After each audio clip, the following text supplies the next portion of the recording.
Mga idol, kung magkakaroon ulit ng eleksyon, sigurado hindi na iboboto to ng mga tao. Maniwala kayo sa akin. Alam ko sa sarili ko na ang mga tao nagising na sa katotohanan. Nagising na sa maling pagdidesisyon. Sa lahat ng mga kapwa ko na budol o na scam, itong taong to sigurado kung magbabalik ang eleksyon, kung pagbibigyan tayo mag-eleksyon, sigurado ang uupong presidente si Sara Duterte. Maniniwala ako dyan.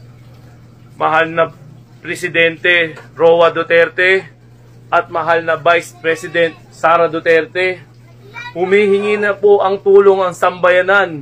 Nalulunod na po sila. Nalulunod na po tayo. Sobrang garapal na po ang nangyayari sa buong Pilipinas. Nalulunod na po sa kasakiman.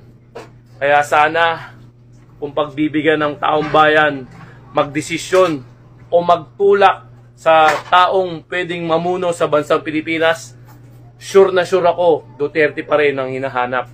Duterte pa rin ang gusto namin na magsilbi sa bayan.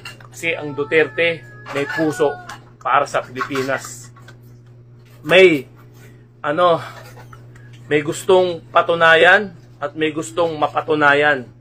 Yan ang gusto ko. Yan ang gusto ng sambayan ng Pilipinas. Kaya, mahal na presidente, nagsusumbong na po kami sa inyo. At marami pong gustong magpalubog sa inyo. At marami po kayong nasagasaan na tiwali, na galit sa inyo. At kaya gumagawa ng paraan lahat ng mga tao. Yun.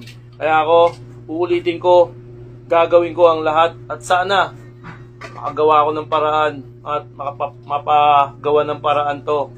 Itong taong to. Kasi sobra na po. Sobra na pong lubog na lubog ang bayan. Lubog na po tayo sa mga nangyayari sa ating bansang Pilipinas. Akala natin, marami naging akala. Akala natin. Pero ang totoo, ang tunay na nagmahal sa bansang Pilipinas, ang tunay na may puso, ang mga Duterte.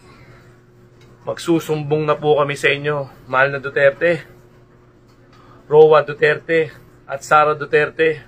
Masyado na pong nalulunod ang bansang Pilipinas. Masyado na pong maraming krimen ang nangyayari. Sobra na po ang mga nangyayari dito sa Pilipinas. Kaya kailangan ng serbisyo nyo at kailangan ng puso.